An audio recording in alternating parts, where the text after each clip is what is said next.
Your story changed you. Now let it change the lives of others. This is a Candy Factory Mini. So you want to write a book? With Suzette Mullen. Join me as we follow the development of a nonfiction book from idea to completion. We'll explore the creative process as well as the nuts and bolts of pitching and publication.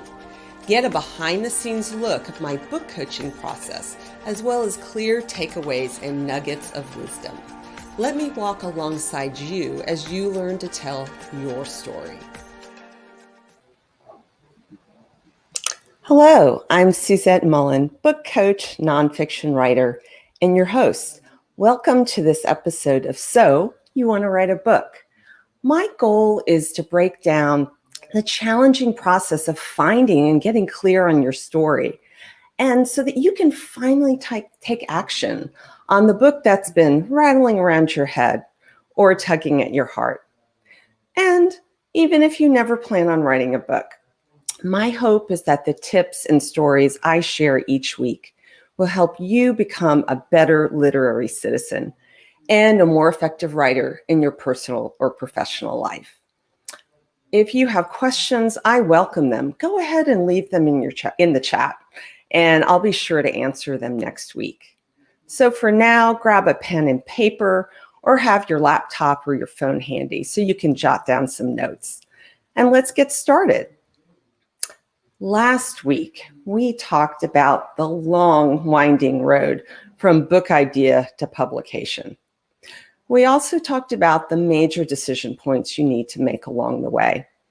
And finally, we talked about how you can actually find the time to write that book if you want it badly enough. This week, we're talking about the value of building your book's foundation first, before you really even start writing, even if your preferred style is to just get the words out on the page. We're talking about the pros and cons of planning it versus winging it, and the questions you should answer before you really write that first word. And finally, what some of you may be wondering, does planning squelch your creativity? Well, I'm going to answer that too. Let's go ahead and dig in. There are two main different styles of writers. We call them pantsers and plotters. Now, the pantsers, that comes from fly by the seat of your pants. They just love to get the words out on the page. They do that free write, that shitty first draft that Anne Lamott made famous in Bird by Bird. They find their message or their story by writing first. Now, the plotters, as in they like to plan out the plot. They like to plan out every detail in advance. They want to know exactly where they're going before they write that first word, so that then they just need to execute their plan. Now, in my experience, I've found that the style of writer typically mimics their personality style. You may be familiar with the Myers-Briggs personality test, that fourth personality pairs, the J's and the P's, judging and perceiving. J's prefer more structure. They would be the plotters. And P's are more comfortable with mystery and the unknown. So they would be the pantsers. So I'm wondering, which kind of writer are you?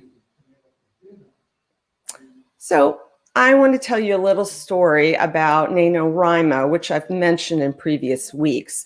So that's starting in less than a month. NaNoWriMo stands for National Novel Writing Month. And thousands of people, really, I believe it's hundreds of thousands of people around the world will commit to writing 50,000 words of a novel or a memoir, or really any book they want to write. 50,000 words is the length of a short book, or it's a good way into a typical novel. To write that much in 30 days, that is a lot of writing. And there's two common approaches to NaNoWriMo. You have a basic idea and you just do a free write every day and you figure out what it all means later or not. And the other approach is you plan out your book in advance. You have a detailed outline and then you use NaNoWriMo to fill out that outline. So I said I was going to tell you my NaNoWriMo story. I did it one time, and it was in 2012. I had never heard of it before, and a friend started telling me about this middle grade historical novel that she was writing based on her family history in Texas and Louisiana. And gosh, I felt really envious and jealous of her. I thought, well, it's too late this year. I found out on November 8th, but that inner voice nudged me and said, it's not too late, and I went for it. I had the germ of an idea that I wanted to write about: my late father's ability to find joy despite his early onset Parkinson's diagnosis. And so much good came out of that NaNoWriMo experience. I learned the discipline of putting my butt in the chair. I overcame writer's block because I had that word count I had to make every day. And I did let my creativity or my muse lead the process. And she led me down some paths I never would have imagined, including finding out about a school desegregation case that went to the Supreme Court from my hometown of New Rochelle, New York. And as a former lawyer, I found that fascinating. So I pantsed it through my NaNoWriMo experience. But there are downsides, and there were downsides of pantsing it. I wrote 50,000 words that really didn't have much connection or cohesion. I didn't have a plan to move forward after NaNoWriMo, and I never actually wrote that book about my father, although I have used bits and pieces of what I wrote in the writing I've done since then. There is a better way, and if I ever did NaNoWriMo again, I would do it differently. There are processes that give you structure and freedom to create within that structure. The structure is necessary because it provides you boundaries. So you're not just writing random stuff, but it's flexible enough to allow the creative process to go where it needs to go. Another way to say this is roots and wings. The best process gives you roots to put a stake in the ground about your book, about your writing project. And it also gives you wings to fly where the creativity wants to take you. So I want to talk a little more about one process I use with my private book coaching clients. It's called Blueprint for a Book, and it was developed by my colleague, book coach Jenny Nash. The blueprint, in my opinion, combines the best of both worlds. It helps you build that foundation for your book, and it leaves room for creativity. It helps writers find their stories first so that then they can write forward with confidence. I want to quickly walk you through the 13 steps. Yeah, there's 13 steps to build that foundation before you write so that your writing will have focus and room for creativity. So before I talked about those 13 steps, I just want to be clear that all of the steps relate to each other, and they don't have to be tackled in a specific order, but I have to tell you them in an order. So the first step is your why, to understand your deep why for why you're writing the book and why you're writing it now. We're going to dig into that next week. The second is your point. What's the main point you want to make? What's the main takeaway for your reader?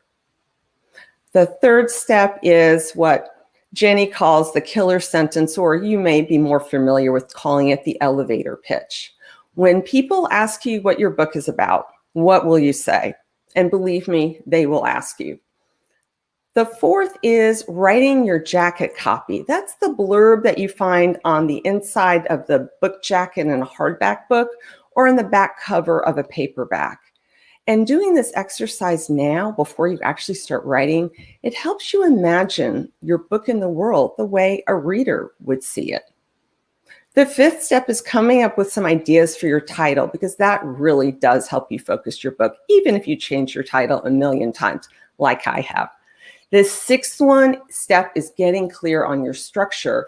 Is this a memoir, a self-help book, some combination of the two?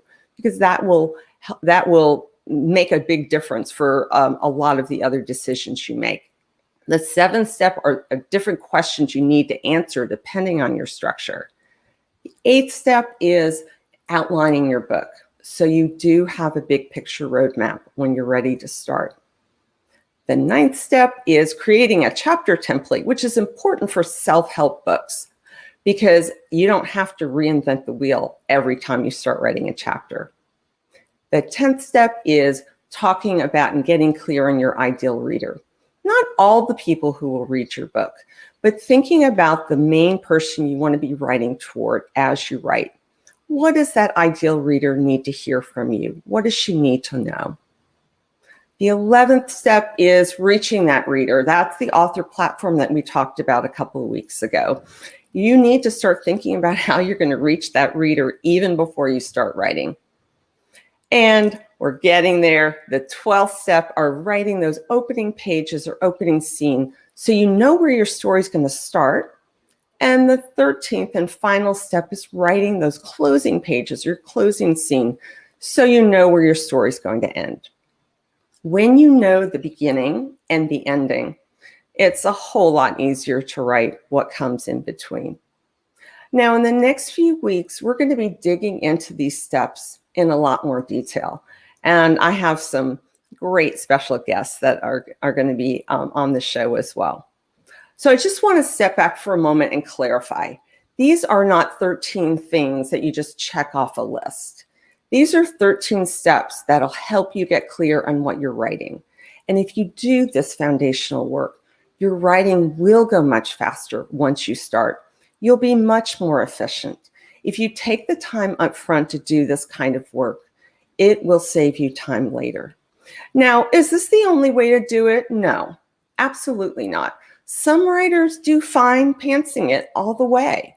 And if pantsing it's right working for you, I say keep at it.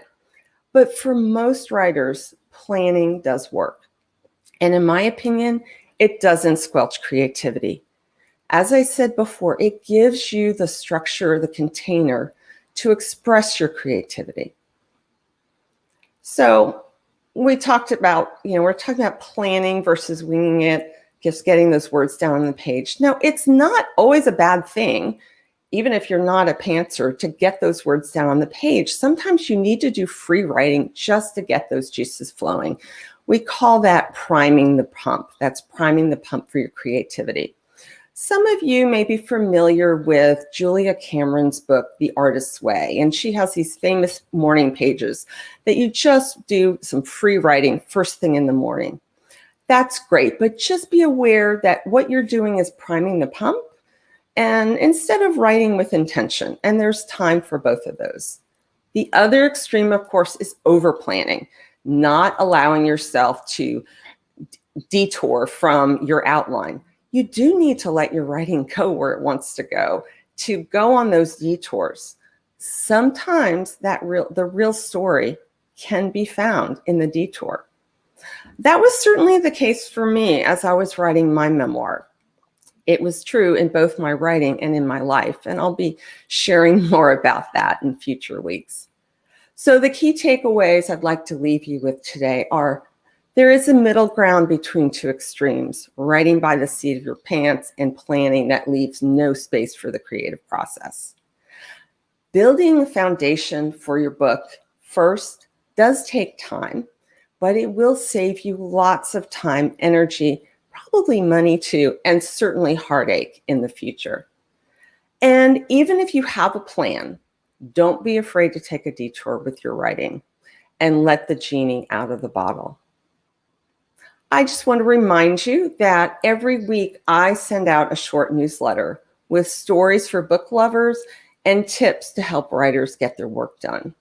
And you can sign up at yourstoryfinder.com.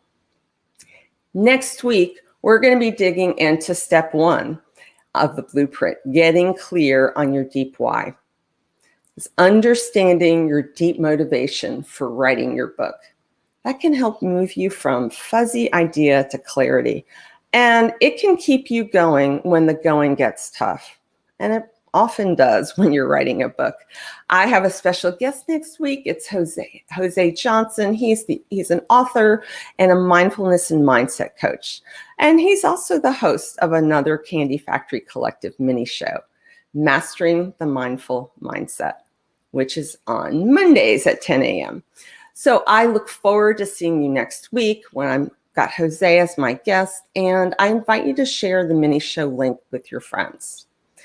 If you have questions that you didn't put in the chat but you'd like me to answer, or topics you want to make sure I cover in this mini show, you can email me at hello@yourstoryfinder.com. And in the meantime, happy reading and writing. So You Want to Write a Book is part of the Candy Factory mini-series and is a proud member of the Candy Factory Collective. You can find the show streaming on YouTube, Facebook, Twitch, and LinkedIn. And you can subscribe to the audio version anywhere you get your podcasts. Over the past 8 years, Suzette has been on a mission to help writers clear the fog and cut through the overwhelm so they can move their ideas out of their head and onto the page.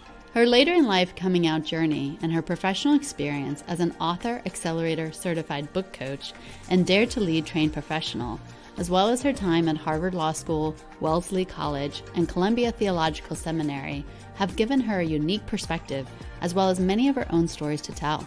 When she's not writing or coaching other writers, Suzette can be found on her yoga mat, advocating for the Lancaster LGBTQ+ coalition, or hanging out with her partner, Wendy, and their rescue pup, Lucy. Visit yourstoryfinder.com to learn more about Suzette and her life story, as well as her writing coach offerings. Life's too short to stay stuck, so why not write that book? So You Want to Write a Book is produced by the Candy Factory Collective at the Candy Factory Co-working Campus in Lancaster, PA. Production support by Anna Tran. Administrative support by Ann Kirby, Ariana Henderson, Krisha Marcel, Jason Mundock, and Robert Diggs. Notes and links can be found on the show post at our website, candyfactorycollective.com. Candy Factory. Collective.